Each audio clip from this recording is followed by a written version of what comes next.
Davy Crockett by Gina D.B. Clement.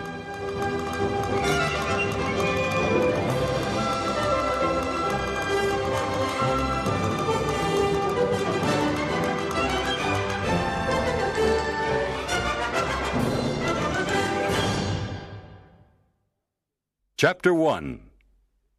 Young Davy. Davy Crockett was born on August 17th, 1787, in Greene County, Tennessee.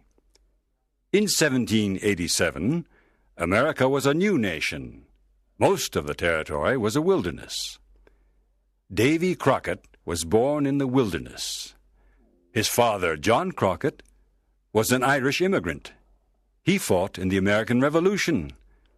He was a very courageous man. Davy had a difficult childhood. His family was poor. When he was 12 years old, his father said, "Davy, our family doesn't have any money. You must go to work as a cattle herder." "All right, Father," said Davy.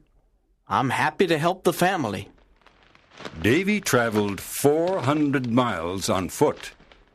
He took cattle from Tennessee to other places.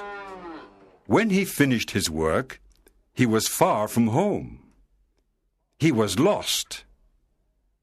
Davy walked 400 miles. When he returned home, he was very tired. Davy gave his father the money he made.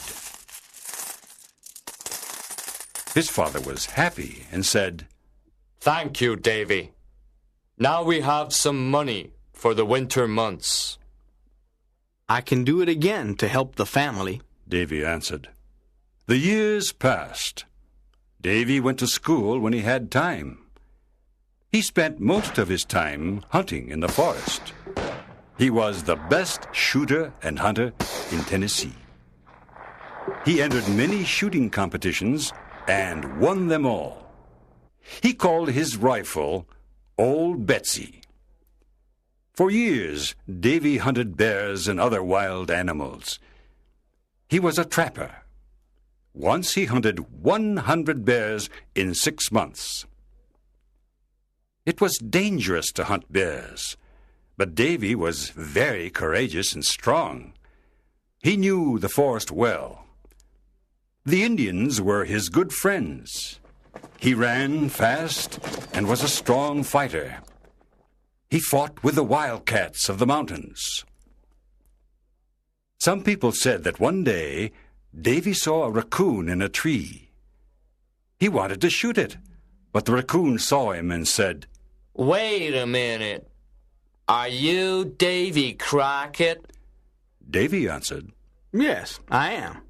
The raccoon answered, "Then don't shoot. I'll come down from the tree."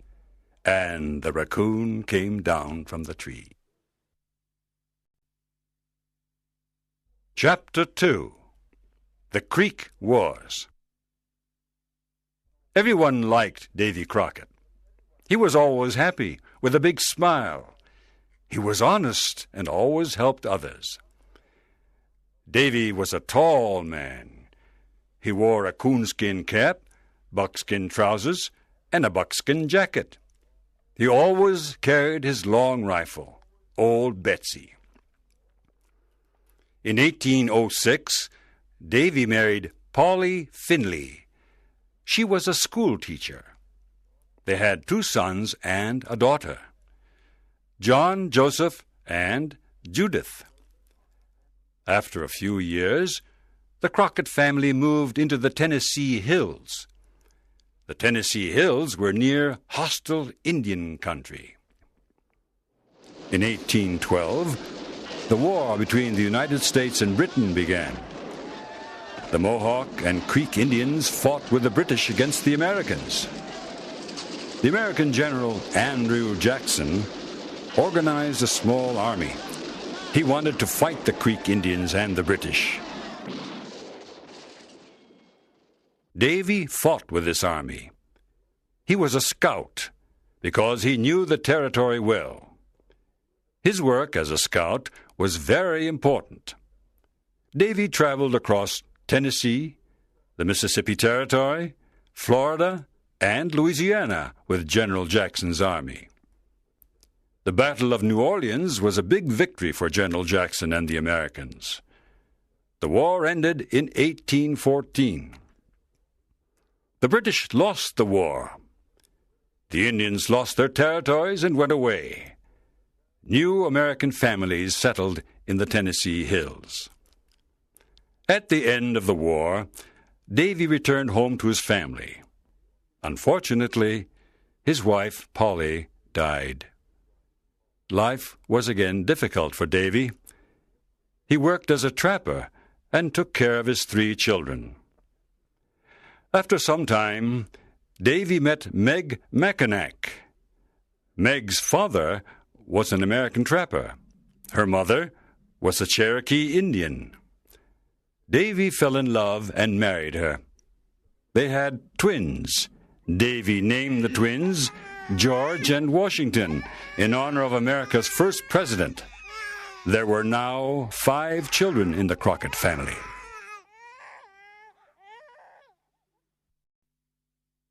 Chapter 3. Davy enters politics. Davy and his big family wanted to live in Lawrenceburg, Tennessee. Davy bought a covered wagon.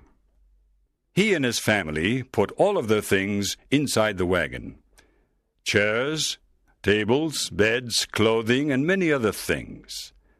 4 strong horses pulled the big wagon. Davy and his wife sat in the front. The 5 children were inside the wagon. After traveling in the forests and mountains, they arrived in Lawrenceburg. This was their new home. Davy opened a mill. He was a hard worker. His neighbors liked him. Everybody in Lawrenceburg liked him. He became a representative of the town government. He was very popular. People liked listening to his stories about hunting bears and about the War of 1812. They admired his honesty and courage. Davy was different from other politicians. His speeches were never boring. His message was clear. He spoke to the people in simple language. He dressed like them, too. He always wore his coonskin cap and his buckskin trousers and jacket. One day, at an important meeting, he didn't know what to say. So he looked at the people and said, "Today, I am like a man trying to drink water from an empty barrel. I'll tell you a funny story, and then we can go home." Davy soon became a representative of the government of Tennessee. Now he was in politics. He helped his people in many ways. At first, many politicians laughed at Davy because he never wore a suit. After some time, these politicians admired and respected him. Davy was an honest man. Everyone believed what he said. His buckskin jacket had 2 big pockets. In his right pocket, Davy had a bottle of whiskey. When he met his friends, he gave them some whiskey. In those days, it was common to give some whiskey to friends.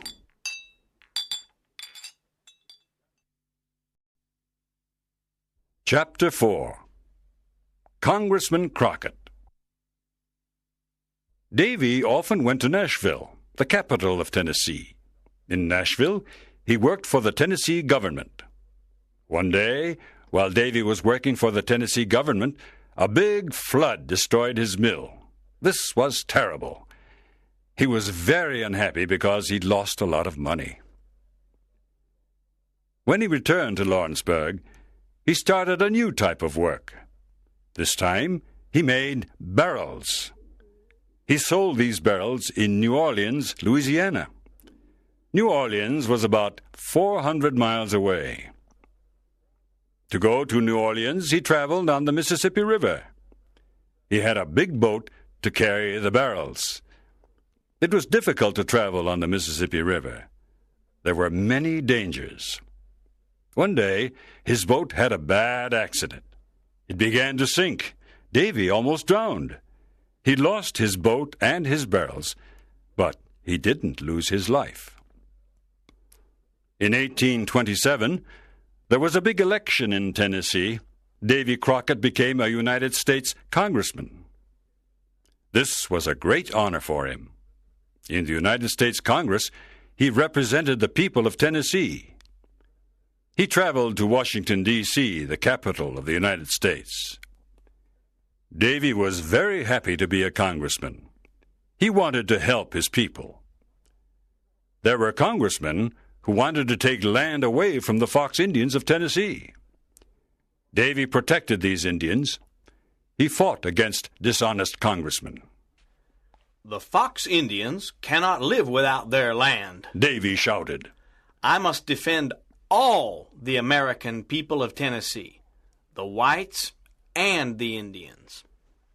After months of hard work, Davy was not able to help the Fox Indians. The U.S. Congress made a law that took away land from the Indians. Davy was very angry.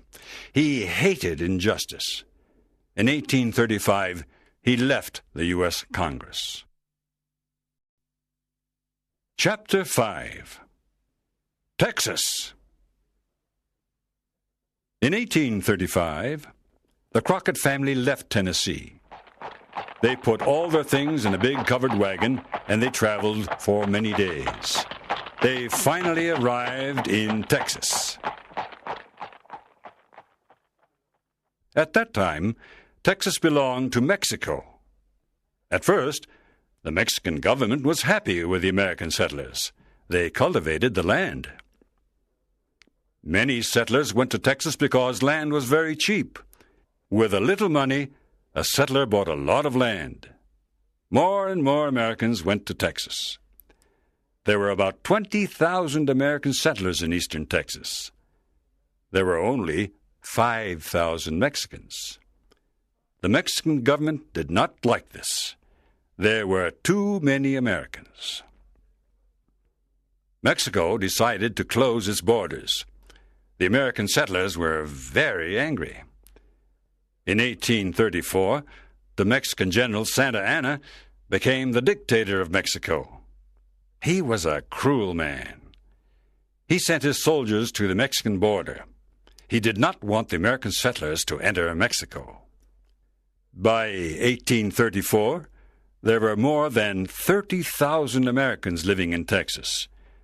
They wanted Texas to be an independent American state. They did not want to live under a cruel Mexican dictator. Davy and his family now lived in Texas. They were happy in their new home. They wanted the independence of Texas, too. One day, Davy heard that the Mexicans wanted to attack Fort Alamo. The Alamo was a Spanish church and fort near San Antonio in western Texas. There were Texans and American soldiers at Fort Alamo. There were also women and children at the fort. War was in the air. Davy knew he must fight for the independence of Texas. Chapter 6. Fort Alamo. Davy asked other American settlers to go to the Alamo with him. Few men wanted to fight, but this did not stop Davy. He and 15 men decided to go to the Alamo. They were ready to fight the Mexicans. There were 112 men at the Alamo. Colonel William Travis of the U.S. Army was the commander. William Travis was a young colonel. He was only 27 years old. He was a lawyer. He entered the U.S. Army to fight for the independence of Texas. One day, Colonel Jim Bowie and 30 men arrived at the fort. Jim Bowie was a tall, strong man. He was a hunter and trapper. Good evening, Colonel Travis, said Colonel Bowie. I have a message for you from General Sam Houston. Here is the letter. Colonel Travis opened it. He read it aloud. You must destroy the Alamo and come with my army. General Santa Anna will attack the Alamo soon. General Sam Houston. What? Said Colonel Travis. I don't want to destroy the Alamo. I want to defend it. Colonel Bowie said, We cannot defend the Alamo. We must have more men. In February 1836, Davy Crockett and his men arrived at the fort. Colonel Travis was happy to see them. He asked Davy and his men to defend the Alamo. We don't have many men, said Colonel Travis. We must ask for more soldiers. I am sending a messenger to General Fannin. He can send us more soldiers. Davy said, My men and I want to defend the Alamo. We are hunters and trappers. Our long rifles can shoot at a great distance. Davy Crockett and Jim Bowie became good friends. Together they repaired the walls of the fort. They cleaned the rifles and the cannons. They were ready for the battle. Chapter 7. The Red Flag. One morning a messenger arrived. I have a message from General Fannin. He is very sorry. He cannot send any soldiers. You must leave the Alamo now. General Santa Anna is near. You are all in danger. We don't want to leave the Alamo, said Jim Bowie. We want to fight for the independence of Texas. How many soldiers has General Santa Anna got? He's got about 4,000 soldiers, said the messenger. Colonel Bowie looked at Colonel Travis. We must speak to our men, said Colonel Travis. Yes, said Bowie. We must speak to them. Colonel Travis called his 187 men. He said sadly, General Santa Anna is coming to attack us. He has about 4,000 soldiers and lots of ammunition. We have only 187 men and little ammunition. We have little food and water. Remember, there are women and children in the fort.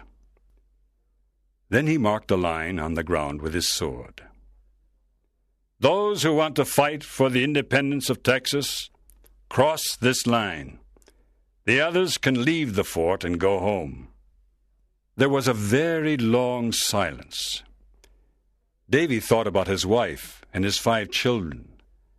Then he thought about the independence of Texas and the American settlers.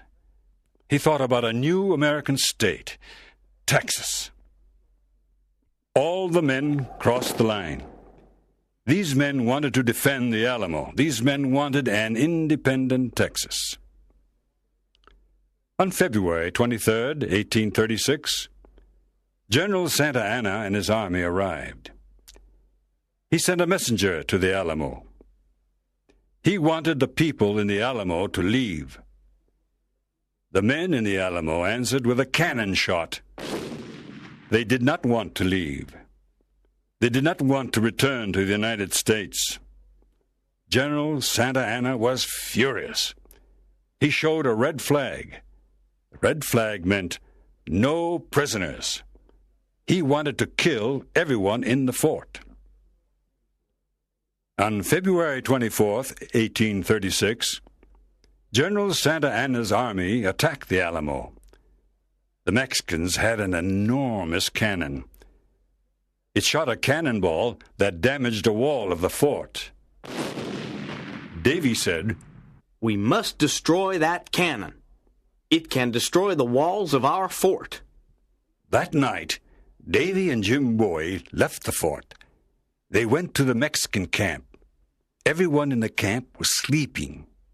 Davy and Jim silently passed behind the 2 Mexican guards. They put mud and stones in the enormous cannon. Then they returned to the Alamo. The next morning, the Mexican army used the cannon. It exploded. The Mexicans were very surprised. Their enormous cannon was destroyed. The men in the Alamo killed many Mexican soldiers. The Mexican army attacked many times during the day, but the Texans and the American army defended the Alamo. Chapter 8. The Massacre. The days passed. The battle continued.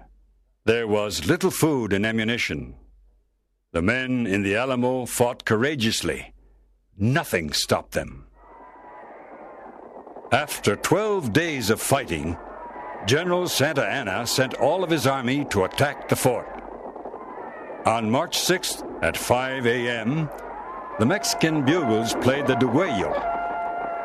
The Duguello was a war song. It meant death for everyone. Women and children at the fort were tired and afraid. The situation was desperate. The men at the Alamo heard the Duguello. They understood the message. General Santa Anna's army attacked the fort from all sides. It was a terrible battle. Everyone was shooting. Cannonballs were flying. A lot of men were injured. Some men were killed. Davy and the other men defended the fort. They sent back the Mexicans twice. The third time, the Mexicans entered the fort. They killed many people, men, women, and children. It was a massacre. Jim Bowie was a great fighter. He was a strong man, and he was never afraid. He fought with his famous Bowie knife. He killed many Mexican soldiers. At the end of the day, 3 Mexican soldiers killed Jim Bowie. Davy and the other men fought until the end. They killed many enemy soldiers. It was a desperate battle. 4 Mexican soldiers killed Davy with a long knife. The tall, courageous trapper fell to the ground. Only 2 women and 2 children were alive after the massacre, but General Santa Anna did not kill them. These women and children returned home. The Mexicans burnt the bodies of the dead people. It was a big victory for General Santa Anna. He lost 1,544 men at the Alamo. On April 21st, 1836, General Sam Houston and his army attacked General Santa Anna. General Houston made General Santa Anna prisoner. Santa Anna then signed a treaty. This treaty said that Texas was independent. Everyone remembered Davy Crockett, Jim Bowie, Colonel Travis, and the other men. They died for the independence of Texas. Texas became a state of the United States in 1845. All through his life, Davy Crockett did what he believed was right. With his honesty and determination, he became a national hero. Davy Crockett was the perfect example of the American free spirit. In his life story, Davy wrote, I leave this rule for others when I'm dead. Always be sure you're right. Then go ahead.